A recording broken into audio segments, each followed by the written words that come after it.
So this meditation technique is called the in-camera meditation.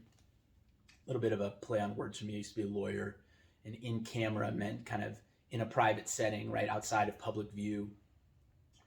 And I like to use it because I often use the camera as a metaphor for the being, to really kind of keep three different concepts in focus and kind of see how their dynamics work together.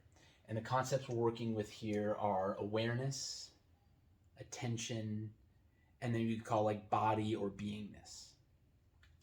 And so what I'm going to do is kind of map that on the camera, map that on the human being, and then kind of tie it back to the technique so you can kind of see what I'm going for when I do this meditation. Okay, so the way a camera works here, and I'm not using like a digital camera model here. I'm going to go back to kind of an old school film camera. And essentially what we're looking at is, right, you have a light source,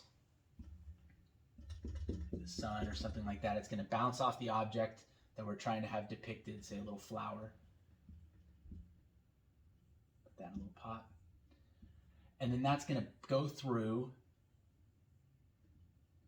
the lens of the camera, right, which is then going to bend that light in a specific desired way, through the aperture, which is essentially a fancy word for kind of the hole or the opening in the camera. And then after going through the lens and going through the aperture, it's going to hit the film. And when that light hits the film, it essentially stains or makes an impression on the film. And then that then results in the image we're looking for. And I think you can map that to some degree on the visual processing of the human body, right? Light going through the eye, hits the retina, right? So the lens kind of on the front, it's kind of like the lens of the camera. And then the retina is something akin to the aperture. It doesn't really work because it's not like it's letting light into the brain. It's taking light to the retinal nerve and essentially translating it almost like a fax machine into code that the brain can read to then regenerate an image. By the way, I think it's helpful to remember that sometimes. I know I get caught up into thinking as my eyes as little windows that, you know, what am I, like a little thing in my head that's kind of looking out at the world through my eyes. This is a translated image. Everything visual is translated first through the retinal nerve and then through the optical centers of the brain to generate an image after the fact. And looking at things like optical illusions and things like that is a helpful way to remember that we're not really getting a clear one-to-one image of something like through a mirror. We're really seeing a translation generated by the nerves in the body and the brain based on the impressions it got from the outside world. Anyway, brief tangent there. I'm not really looking here on the physical part on the visual processing. What I'm talking about here is thinking of this camera lens kind of like the way our attention is, right? And so if I'm a human being and I'm here, I may have stuff in my foreground, say that little flower again. I may have stuff deep in my background, like a mountain range, right, with the sun coming up over it and some clouds. I may even have stuff kind of internally in my brain that I'm thinking about, right, a project that's coming up, a vacation I'm planning, something I'm worrying about or fretting about. And I like to think of my attention as kind of the dance of where my awareness is, right? So my attention can be here, and then it can jump to that deep background, and you can imagine there that would be like switching from a tight focus lens to a long telephoto lens. I'm not sure what the lens equivalent would be for an inward look. I don't know if there's like an inverted lens, or maybe kind of think of it like a 3D camera or something like that.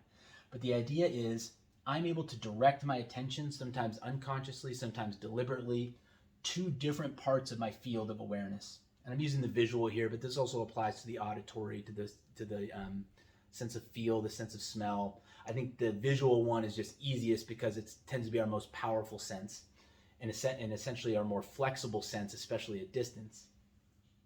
And so it's almost like I can click different lenses onto my internal camera, and that allows me to see at a deeper distance. Again, on a physical level, that's happening in the eye. What I'm talking about here more is my sense of what's going on, right? So for example, I could have my eyes pointed down toward the flower, but my mind, my attention could actually be in a way more on the mountain, right? I could kind of have the flower right in front of me and I could be looking at it, but kind of through a fuzzy peripheral part of my eye, I can really be thinking about the mountain, right? Maybe I want to take a trip there, having a memory of it. And so when I'm talking about attention in this setting, that's really what I'm talking about more. Not just where's our visual field directed, but really what are we paying attention to, right? Where are we directing our attention, our awareness in this moment? And the thing about attention, the reason it's like this lens, again, is because it flexes. We have the ability to take our attention and put it out in different ways, into our immediate physical environment, into our deeper physical environment, into our mental or emotional environment within, even into fantasy, alternative reality, things like this. We can put our attention into all these different places. Just like with a camera lens, on the exact same camera, by clicking different lenses on, I'm able to get vastly different images, right? Get the film essentially to pay attention to a variety of different things because I have all these different settings I can use. Okay, so that's part one, which is attention. I call that the lens of attention. The second one is the aperture, right? And I call this the aperture of awareness. The way to think about this is, no matter what I'm paying attention to, if it's the flower right in front of me, the mountains deep in the distance, or to something going on in my mind, all those different attention streams, you could think of it kind of like this, are all going through a single hole, right, in my awareness. And again, I'm using hole as a metaphor here, but it's all going into a single place, a single location. There seems to be, at least in my experience, kind of a single seat within me that is receiving all this information, right? And there's a continuity to it, a sameness, right? The same awareness is present through all these different modes of attention, right? So, and we like to use the word I for this, right? I am looking at the flower or paying attention to the flower. I am paying attention to the mountains. I'm paying attention to something in my mind or my imagination. And so this aperture of awareness is something akin to that I, right? This, again, is more like the lens we click on, gives us flex to where our attention goes. This, though, is kind of the lodestone or the constant where all the attention, kind of like the ocean, all the different rivers end up in this same spot, right? And that's this aperture of awareness. Notice that the aperture doesn't have the same flexibility or changing that this does, right? When we hit the shutter, that causes the aperture to open and close, and that information then comes in. I think the aperture for us really is the heart. And when the heart is open, our aperture is open, we're able to take in a lot more information, allow a lot more color and richness to come onto the film of our being. When our heart is closed, pinched, shut off, or parts of it are closed, pinched, or shut off, that's where we kind of get that tight pinhole, and it's harder for information to come through. We need a lot longer of a saturation in order to get that rich image coming through on our film. I think another way you could think about the aperture of awareness is that third eye chakra, which again is right here, right just above where our eyebrows would come together. It's another seat of awareness beyond what we see through our physical senses, where we have an ability to essentially be aware beyond what our senses show us. Both of these, I think, are really connected to this notion of the aperture of awareness. And so when I'm talking about opening the aperture of awareness, I'm really picturing opening this heart, this third eye. You could really think of it as opening all the chakras, but I think these two in particular are powerful in terms of where our awareness is. What do we mean when we say I, or the seat of awareness? I think we're really in a hard way pointing to those. And then lastly, the beingness, right? The body. Because what I'm talking about here is essentially information gathering, information receiving, right? Taking information either from within us or from our outside physical world, bringing it into our being, bringing it into our brain, and somehow processing it, experiencing it, and either responding to it, appreciating it, remembering it, reacting to it, something like that. See how there's something always interactive here? There's an acquisition, right? And then a response. Beneath that, though, especially when we're sitting on the meditation cushion, we're able to get in touch with another way, essentially another way of, I would almost use the word interacting in the world. I think we're so, I know I'm so inclined toward that. But another way that we are, which is beyond the dance of our attention, right, where we're paying our attention in a given moment, and beyond even the aperture of our awareness, right?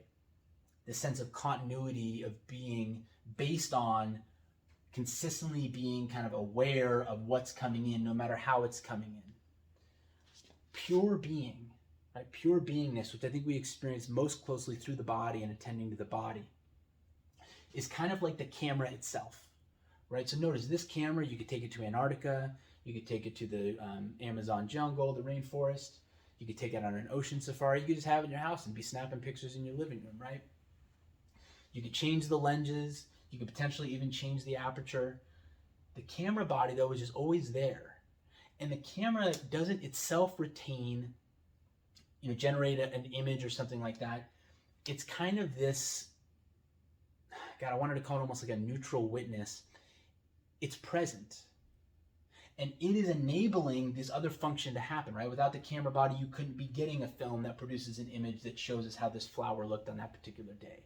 So the body is absolutely necessary, but it itself is not generating the image. It's kind of the storehouse or the setting in which this interplay occurs. And it's really easy then to kind of dismiss it as a means to an end, as a functionary, right? Its sole job or its purpose, its meaning, its value is its ability to generate these images. And I think sometimes, I know I fall into this trap of my body, that I think of my body as something that's there just to get my mind around, right? Or to get me from A to B, help me do this or that in life, help my mind have all these rich experiences that it wants to have. And that's all true, right? I think kind of like that book, The Giving Tree, I think the body is designed to do that, and the body enjoys that. But if we limit ourselves to thinking of the body that way and of appreciating the body that way, I think we miss out on a really rich, maybe deceptively rich aspect of life, which is the pure joy and simplicity of being, right? Of not being hung up on where our attention is, not being hung up on where or what our awareness is, or who we are, or what I is, right? Things like that.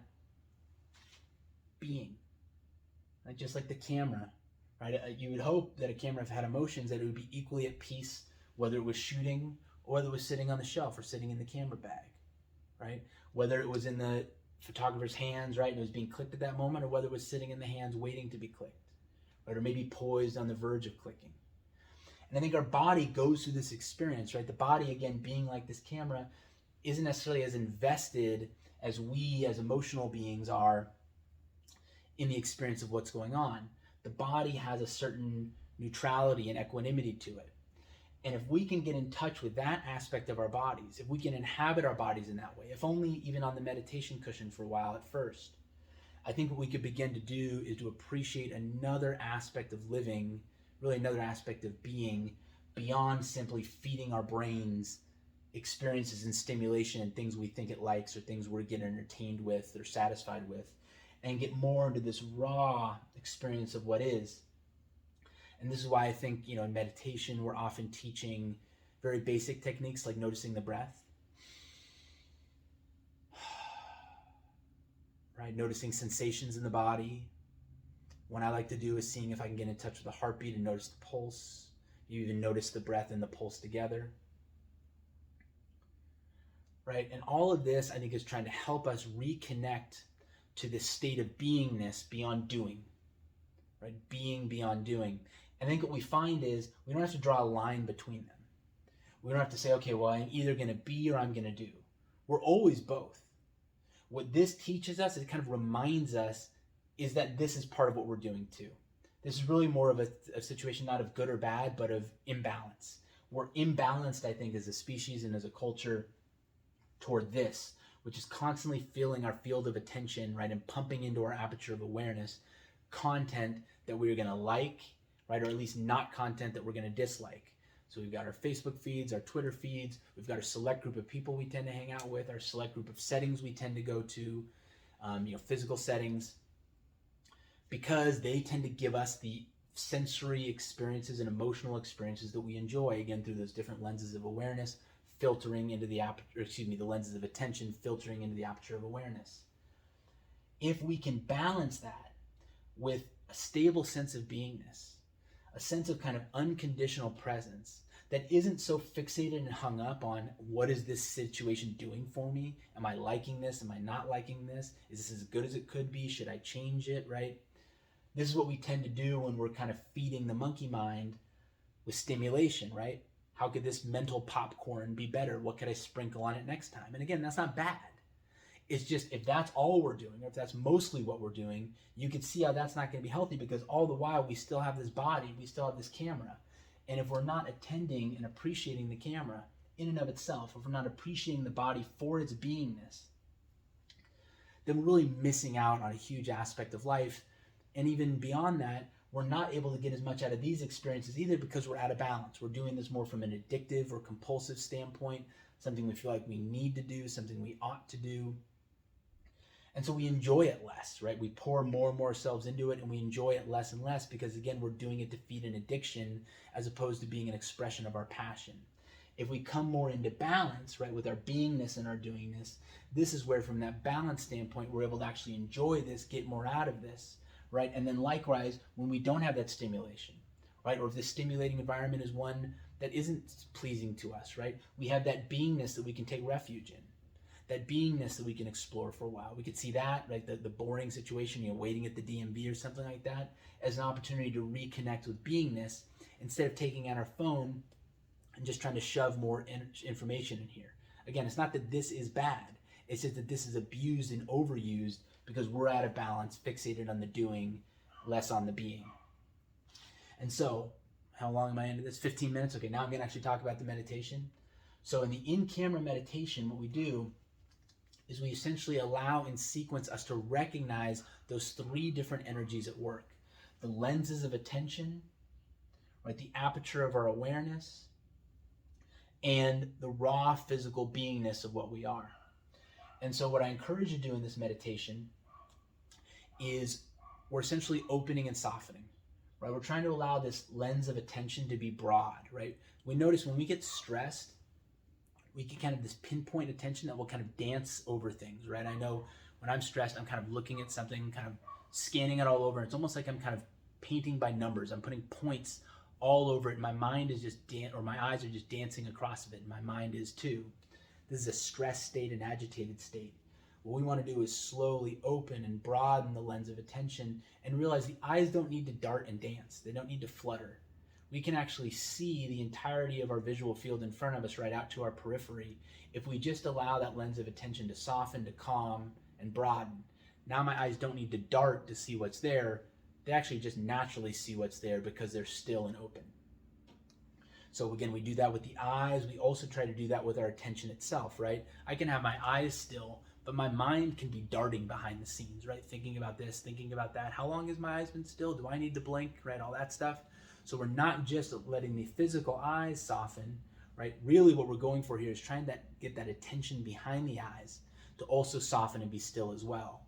And if the eyes can be still and open, and the attention behind the eyes can also be still and open, then we can be present, and you can think of it as a camera that's, instead of being moved like this or bumping around, right, getting that kind of seasick image, stable, right, able to take in its environment, grounded, rooted. Likewise with the aperture of awareness, right? Again, I tend to picture that as being the third eye or being the heart. What we're doing is we're inviting a gentle, I say almost imperceptibly opening. We're not trying to crank it open, right? We're not going open, right, in a dramatic fashion. What we're trying to do is really more of a softening and a releasing. Right, and then just feel into this space. Just picture almost like a flower petal, those images of a flower when it's closed in the night and the sun comes up and it opens, right? And you kind of see it in slow motion, kind of coming like this. That's that image we're going for here in the heart and in the third eye. A gentle opening. Gentle opening. And the difference is the lenses of attention, again, are looking into the physical environment or into the mental environment and are trying to spot particular things. It tends to work, again, very quickly. You can think of it kind of like the blinking of the eyes. The aperture of awareness tends to be, I think of it more kind of like a tidal force, right? It kind of moves maybe more like this speed. And I know in me, I feel kind of a periodic opening and closing. And what I'm trying to do is I'm not trying to fight any natural closing or opening that's happening. I'm not trying to, when it gets open, say good, good, good, stay open. And when it's bad, say bad, bad, bad, when it's closing. What I'm trying to do then is, again, in that seat of poise, I've got the lens of attention open. Now this aperture of awareness, this heart, just gently opens. And the way you'll feel it is kind of just kind of a gentle warmth, almost like little petals sometimes kind of just opening. Like a soft little flap almost sometimes, just kind of opening. And we're not trying to keep anything open. We're just practicing that motion of opening. Really not opening, more inviting to open. Holding a space and an intention of inviting to open.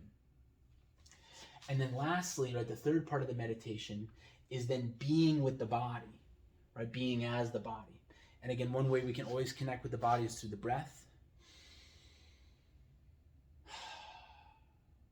Another way we can connect with the body is noticing raw physical sensations, right? Feeling down into our legs, right? Feeling through our body, literally feeling our physical bones inside of us, feeling our muscles, feeling our sinew.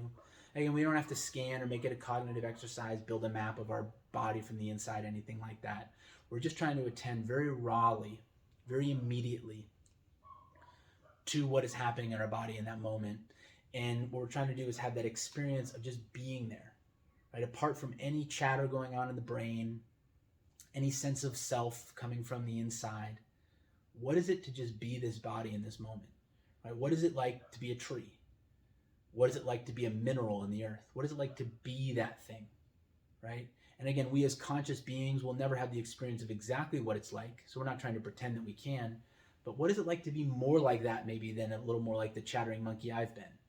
What is it like to emulate that, if only on the meditation cushion for a little while?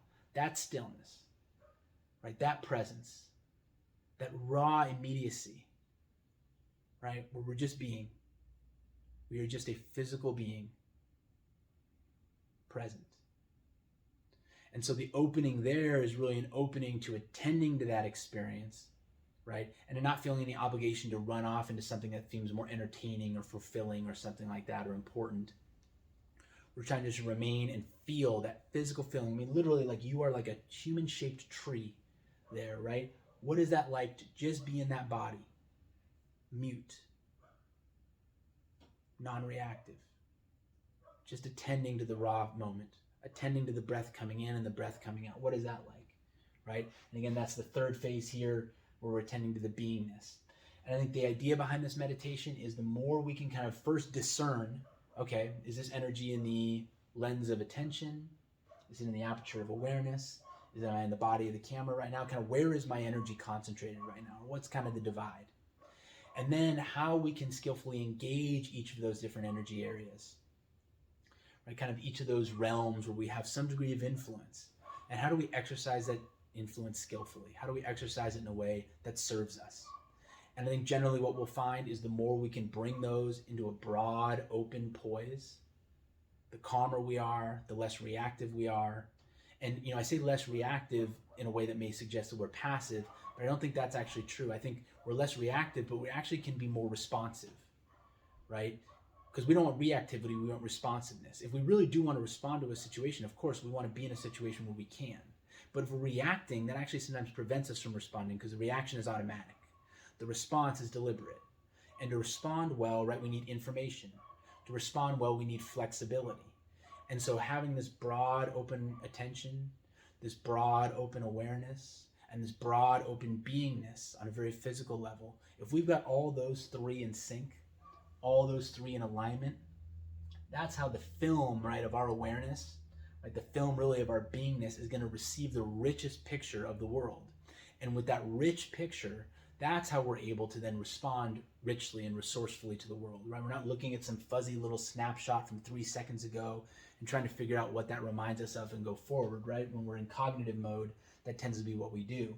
But if we can get more into that deep internal focus, right, balance in our being and our awareness and our attention, that's where we can first choose what we respond to and then choose how we respond. And we're choosing from this poise. We're able to take in this wealth of information, both externally and internally, and then channel it into action almost effortlessly because we're going from a state that's much more natural and balanced instead of a state that's out of balance.